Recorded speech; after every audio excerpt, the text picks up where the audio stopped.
இன்று உங்களுடைய ஆன்மீகம் தொடர்பான ஆழ்ந்த கேள்விகளுக்கு அடியேனுடைய விளக்கம் அளிக்கும் 24வது வாரத்தின் பகுதி இது.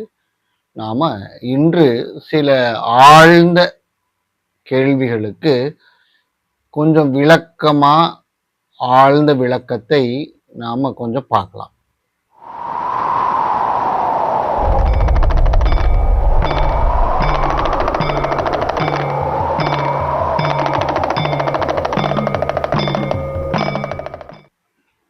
ஓம் நம பரமரிஷிப்யோம் நம பரமரிஷிப்யாம். ஹரி ஓம். குருர் பிரம்மா குருர் விஷ்ணு குரு தேவோ மகேஸ்வரः. குரு சாட்சாத் பரம் பிரம்மம் தஸ்மை ஸ்ரீ குருமூர்த்தயே நிமைதம் ஸ்ரீ தட்சிணாமூர்த்தயே. ஓம் சிவாய நம.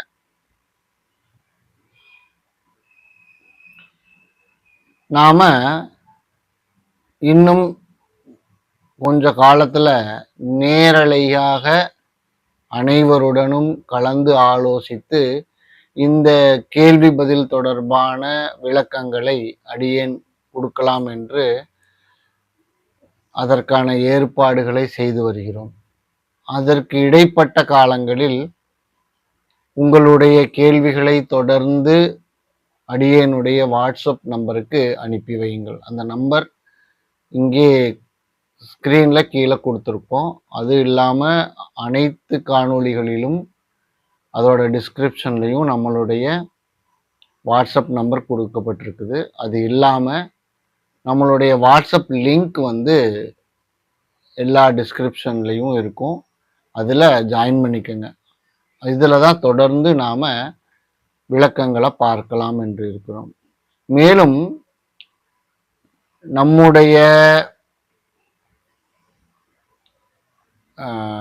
அநேக மாணவர்கள் சில பயிற்சி வகுப்புகளை எடுப்பதற்காக தொடர்ந்து அடியேனிடம் கேட்டுக்கிட்டே இருக்கிறாங்க.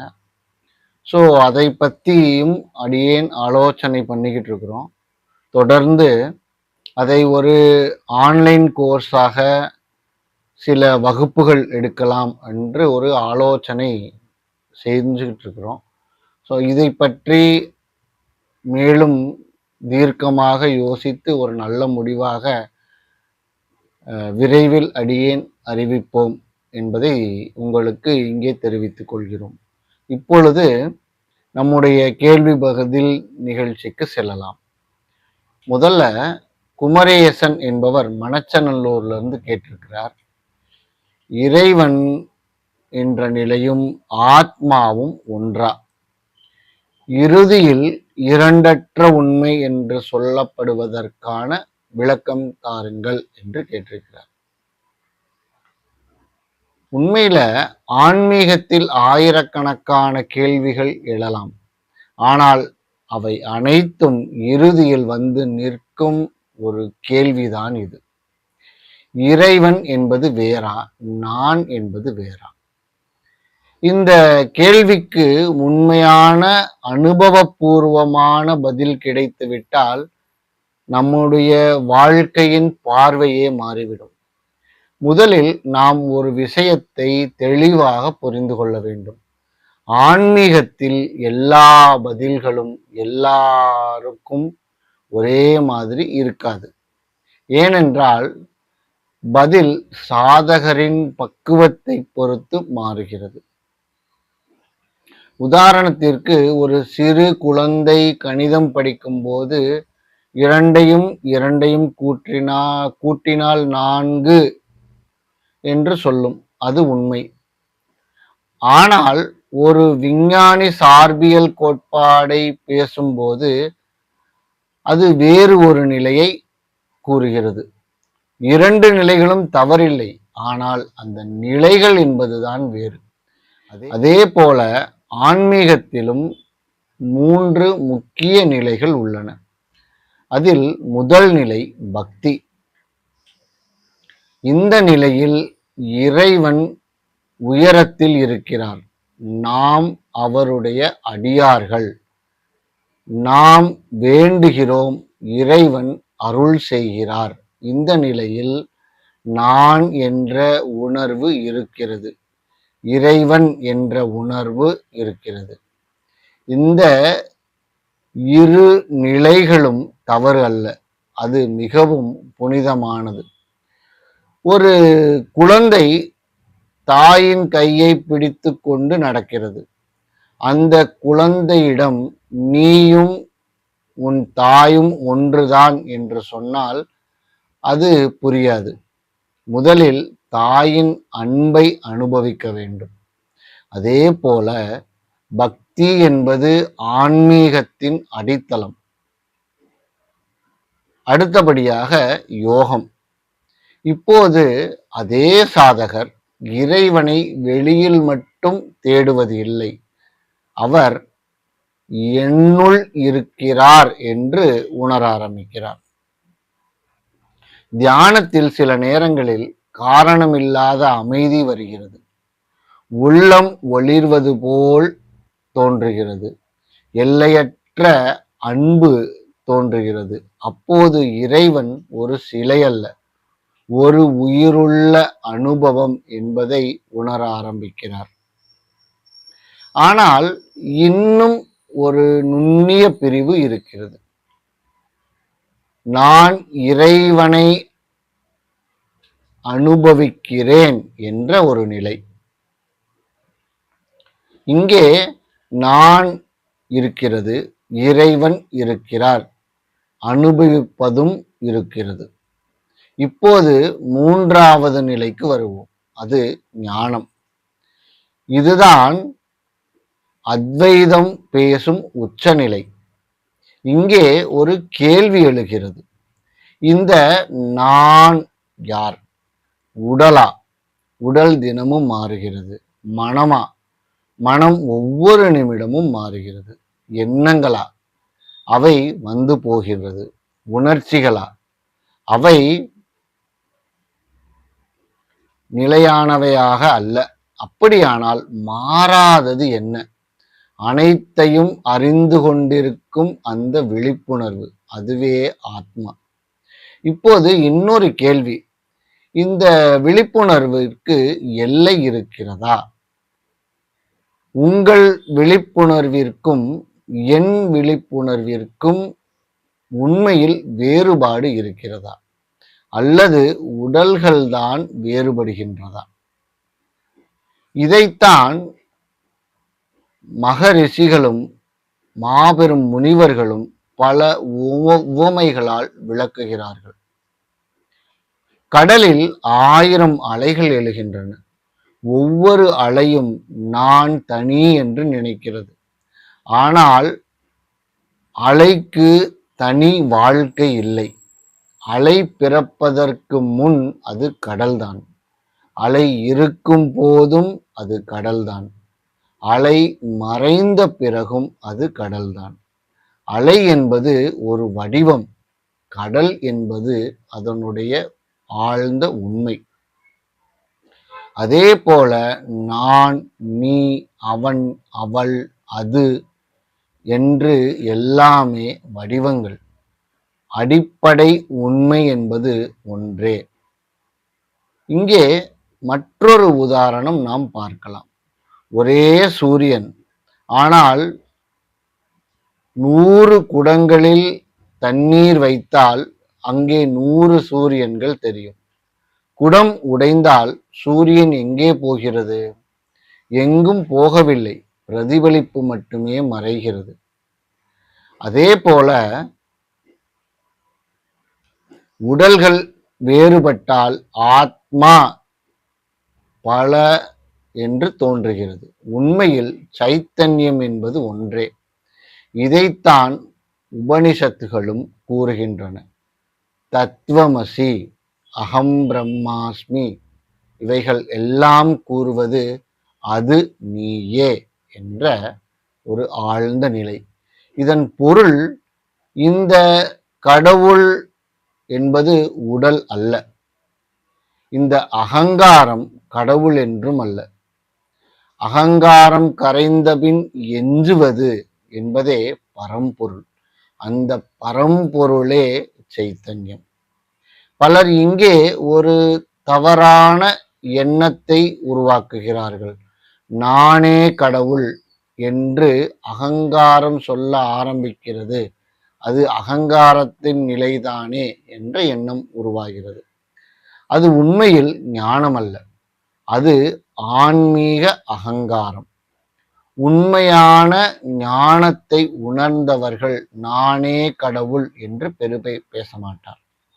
ஏனென்றால் நான் என்ற தனி உணர்வே அவரிடம் கரைந்து விடுகிறது. அவர் சொல்வது என்னவென்றால், இருப்பது அவன் மட்டுமே என்ற ஒரு ஆழ்ந்த வார்த்தை. இன்னும் ஒரு அழகான உதாரணம் கூற முற்பட்டால், ஒரு மண் கொண்டு 1000 பானைகளை செய்கிறோம். பானைகள் வெவ்வேறு வடிவங்களாக இருக்கிறது. ஆனால் அனைத்தும் மண்ணே. வடிவத்தை பார்த்தால் அதில் வேறுபாடு உள்ளது. ஆனால் சாரத்தை பார்த்தால் அவை ஒன்றுதான். அதே போல மதம், மொழி, இனம், நாடு, உடல், பாலினம் இவை அனைத்தும் வடிவங்கள். ஆனால் அதன் ஆழ்ந்த சாரம் என்பது ஒன்றுதான்.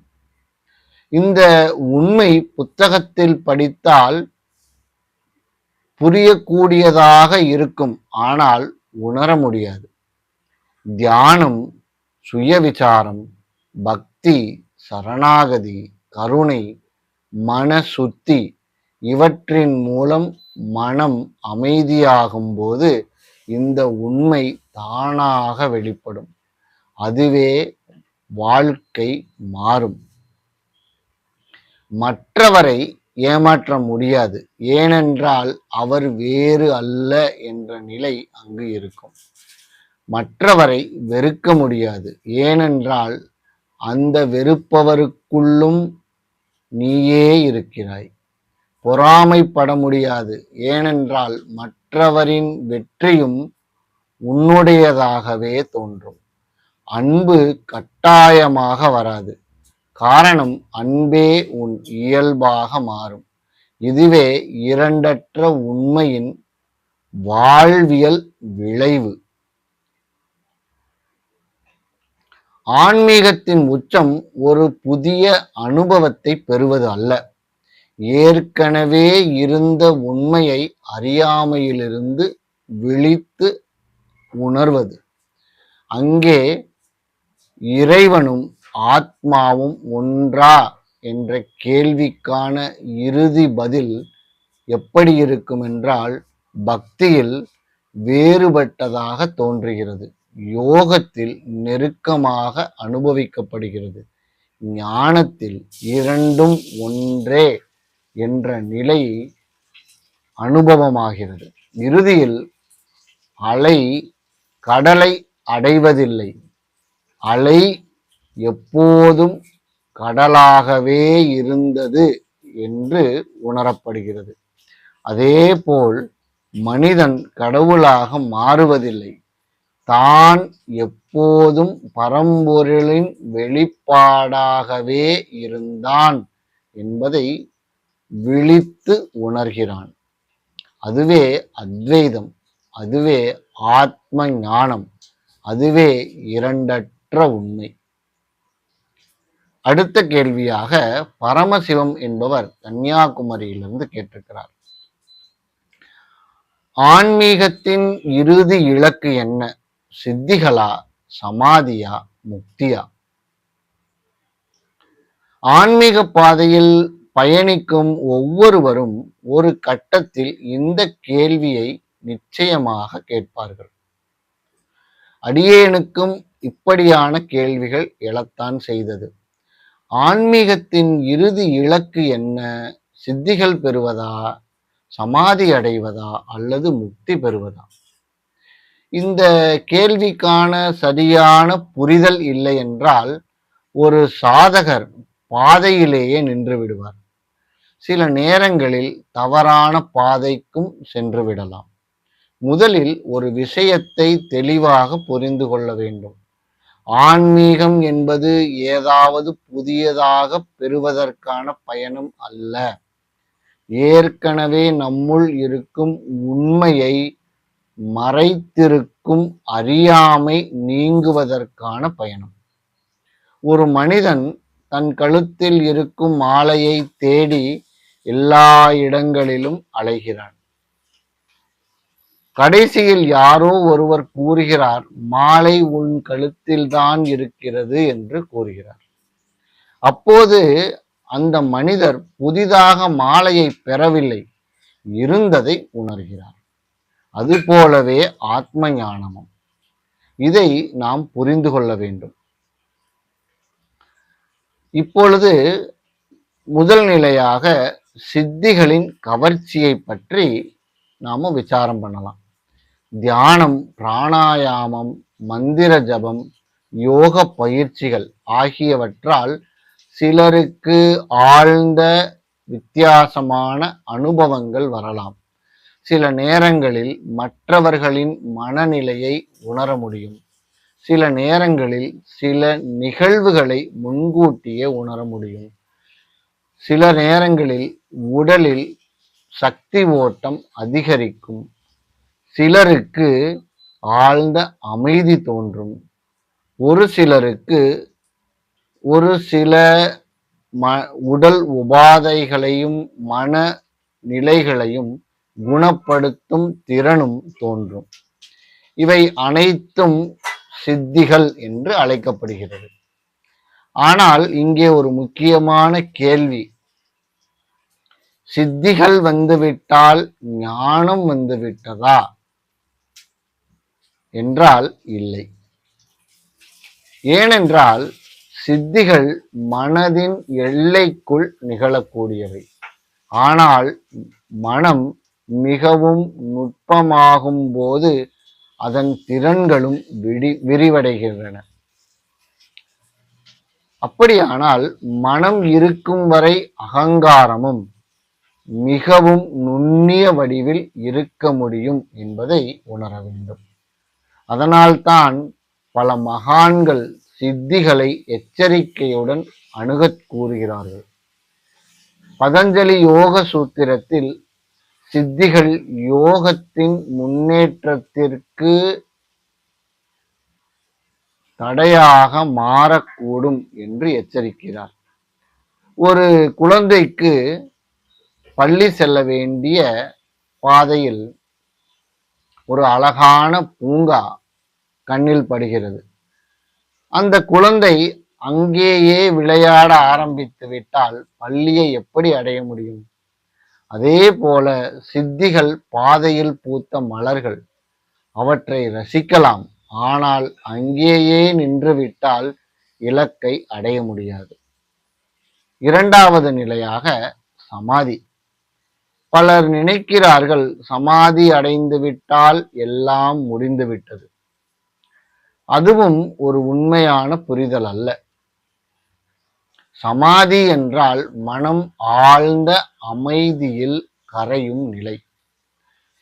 அந்த நிலையில் ஒரு சாதகருக்கு கால உணர்வு மறையலாம், உடல் உணர்வு குறையலாம், பேரானந்தம் தோன்றலாம், தனித்தன்மை சில நேரம் மறைந்து போனது போல் உணரலாம்.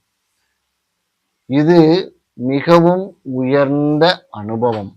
ஆனால் ஒரு கேள்வி, சமாதியில் இருந்து வெளியே வந்த பிறகு மீண்டும் கோபம் வந்தால், மீண்டும் பயம் வந்தால், மீண்டும் நான் என்ற அகங்காரம் எழுந்தால், அப்படியானால் இன்னும் பயணம் தொடர்கிறது என்று பொருள்.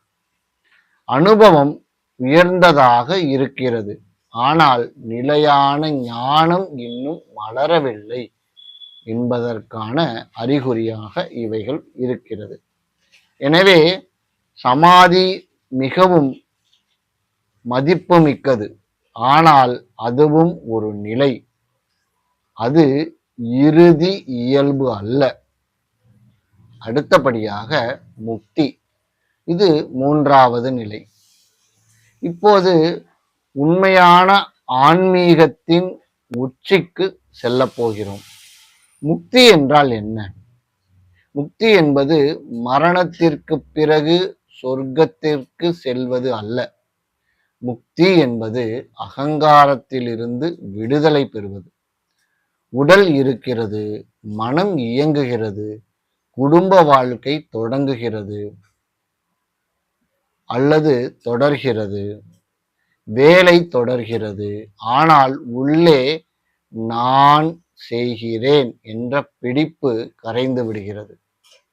வாழ்க்கை நடக்கிறது, ஆனால் அதில் சுமையில்லை. அங்கே ஜீவன் முக்தியின் ஆரம்பம் பயணம் தொடர்கிறது.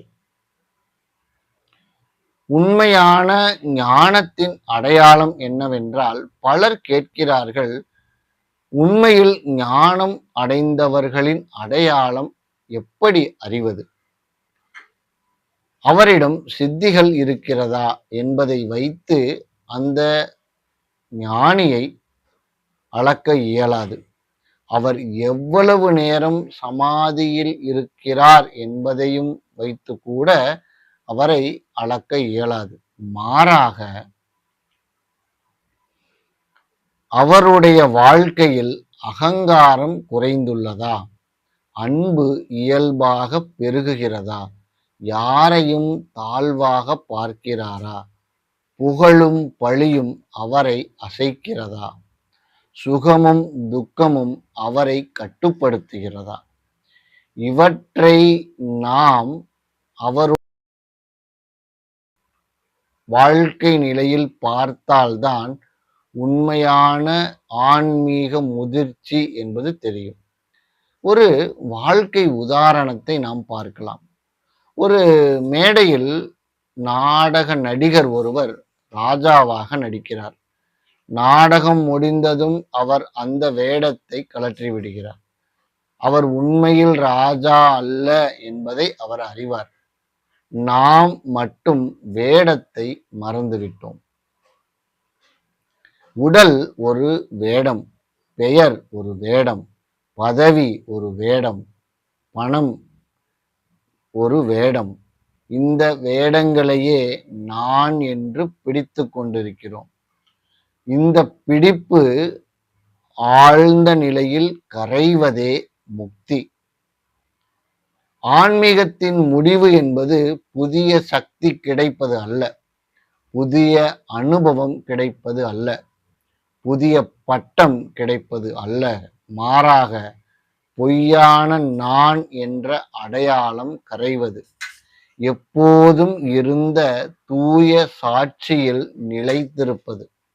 அப்போது வாழ்க்கை தொடரும், ஆனால் வாழ்பவன் என்ற தனி உணர்வு இருக்காது.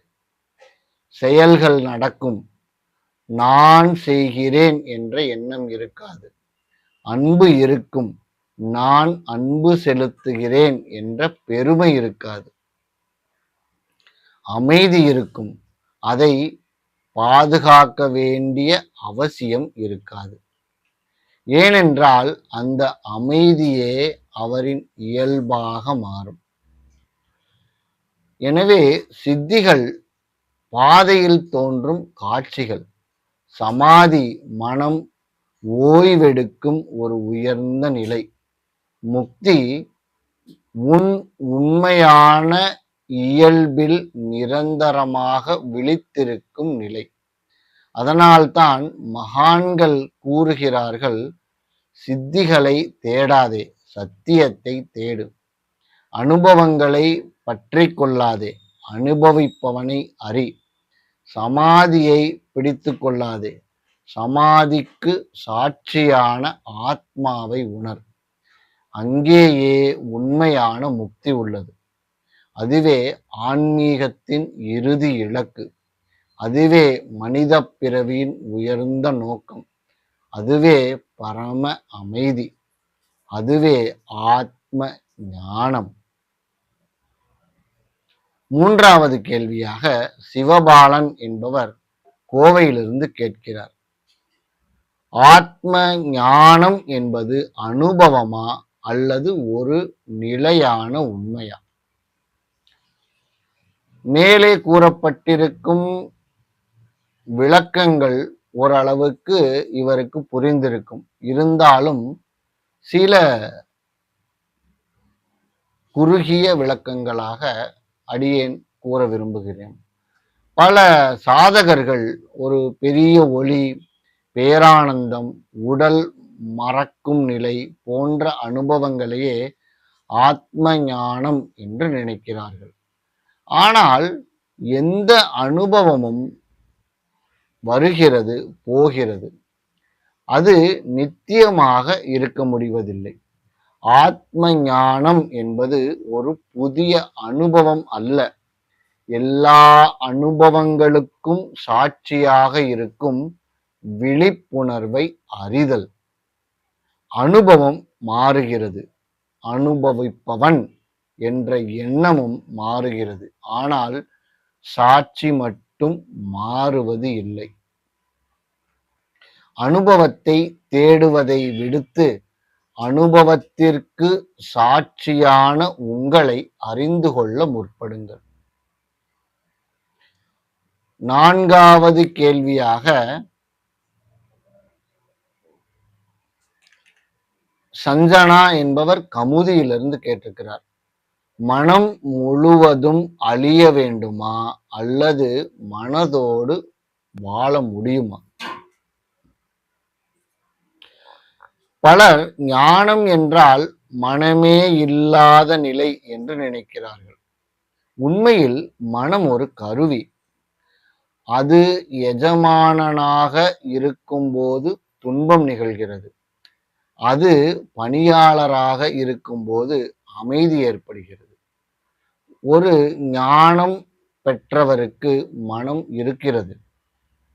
மனம் அவரை ஆளுவதில்லை.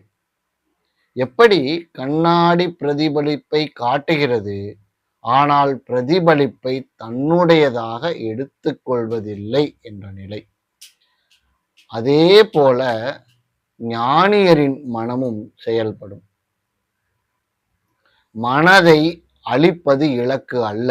மனதின் அடிமைத்தனத்திலிருந்து வெளிப்படுவதே இலக்கு. இந்த இலக்கை கொண்டு வாழ ஆரம்பித்தால் அனைத்தும் அமைதியாக நடைபெறும். ஐந்தாவது கேள்வியாக முருகேஸ்வரி என்பவர் சேலத்தில் இருந்து கேட்கிறார். சரணாகதியும் சுய முயற்சியும் இதில் எது முக்கியம் அப்படின்னு கேட்கிறார். இது பல சாதகர்களுக்கு ஒரு குழப்பமான கேள்வியாகவே இருக்கிறது. எல்லாம் இறைவன் செயல் என்று கூறிவிட்டு சோம்பேறித்தனமாக இருப்பதும் தவறு. எல்லாவற்றையும் நான் செய்கிறேன் என்ற அகங்காரமும் தவறு. சாதனை செய்யும் வரை முயற்சி அவசியம். ஆனால் சாதனையின் பலனை பற்றி கொள்ளாமல் விடுவிப்பது சரணாகதி. உதாரணத்திற்கு, ஒரு ஆற்றில் படகை செலுத்த துடுப்பு தேவை. கரையை அடைந்த பிறகு அந்த துடுப்பை தலையில் சுமந்து நடக்க வேண்டிய அவசியம் இல்லை. முயற்சி உங்களுடையது, பலன் இறைவனுடையது என்ற நிலையில் நீங்கள் உங்களுடைய சாதகங்களை தொடர்ந்து செய்து வாருங்கள். அடுத்தபடியாக ஆல்பர்ட் என்பவர் கடலூரிலிருந்து கேட்டிருக்கிறார். ஆன்மீகத்தில் நான் முன்னேறுகிறேன் என்பதை எப்படி அறியலாம்? பலர் தியான நேரத்தை வைத்து முன்னேற்றத்தை அளக்கிறார்கள். சிலர் சித்திகளை வைத்து அளக்கிறார்கள். ஆனால் உண்மையான அளவுகோல் என்பது வேறு. உங்களிடம் கோபம் குறைகிறதா? பயம் குறைகிறதா? பொறாமை கரைகிறதா? மற்றவர்களை உங்களால் மன்னிக்க முடிகிறதா? தனிமையில் அமைதியாக இருக்க முடிகிறதா? இவைகளை எல்லாம் உண்மையில் வளர்த்தால் ஆன்மீக முன்னேற்றம் நடக்கிறது என்பது பொருள். உங்கள் அனுபவங்கள் மாறியதா என்பது இங்கு முக்கியமல்ல. உங்கள் குணம் மாறியதா என்பதே முக்கியம். அடுத்த கேள்வியாக முகிழ்மதி என்பவர் தாம்பரத்திலிருந்து கேட்டிருக்கிறார். ஞானம் அடைந்த பிறகு வாழ்க்கை எப்படி இருக்கும்? அடியேனுடைய வாழ்க்கை உணர்வையே ஒரு காணொளியாக இங்கு பதிவிட்டுள்ளோம். அதை பார்க்க முற்படுங்கள். இருப்பினும் சில விளக்கங்கள் உங்களுக்காக இங்கு அடியேன் தர விருப்பப்படுகிறோம். சிலர் ஞானி என்றால் எப்போதும் கண்களை மூடி அமர்ந்திருப்பார் என்று நினைக்கிறார்கள். உண்மையில் ஞானத்தை உணர்ந்தவர் சிரிப்பார், பேசுவார், வேலை செய்வார், அன்பு செலுத்துவார், சமூகத்தில் இயல்பாக வாழ்வார். ஆனால் அங்கே ஒரு வேறுபாடு உள்ளது. அவர் வாழ்க்கையை சுமையாக வாழ்வதில்லை. செயல்கள் நடக்கின்றன, ஆனால் நான் செய்கிறேன் என்ற அகங்காரம் இருக்காது. துன்பம் வரும், ஆனால் துன்பத்திற்குள் சிக்கிக்கொள்ளும் நான் என்ற நிலை அங்கு இருக்காது. இதுவே ஜீவன் முக்தியின் அழகு. ஞானம் வாழ்க்கையிலிருந்து ஓடுவதல்ல, வாழ்க்கையின் நடுவே சுதந்திரமாக இருப்பது. இதை நாம் சரியாக புரிந்து கொண்டால் நமது வாழ்க்கை எப்பொழுதும் ஒரு சரியான நிலையில் இருக்கும். இந்த கேள்விகளுக்கு ஒரு மைய செய்தியாக அடியேன் உணர்வது, ஆத்ம ஞானம் என்பது அனுபவம் அல்ல, நித்திய விழிப்புணர்வு. மனம் என்பது எதிரி அல்ல, சரியாக பயன்படுத்த வேண்டிய கருவி. முயற்சி மற்றும் சரணாகதி என்பது இரண்டும் அவசியம், ஒன்றை ஒன்று நிறைவு செய்கின்றன. ஆன்மீக முன்னேற்றம் என்பது அனுபவங்களால் அல்ல, குணநல மாற்றத்தால் அறியப்படுவது. ஞான வாழ்க்கை என்பது உலகை விட்டு ஓடுவதல்ல, உலகில் இருந்தபடியே பற்றற்ற சுதந்திரத்தில் வாழ்வது. இவற்றை நாம் சரியாக புரிந்து கொண்டால் நமது ஆன்மீக வாழ்க்கை நித்திய நிலையில் அமைதியாக சுதந்திரமாக வாழலாம். ஓம் சிவாய நம.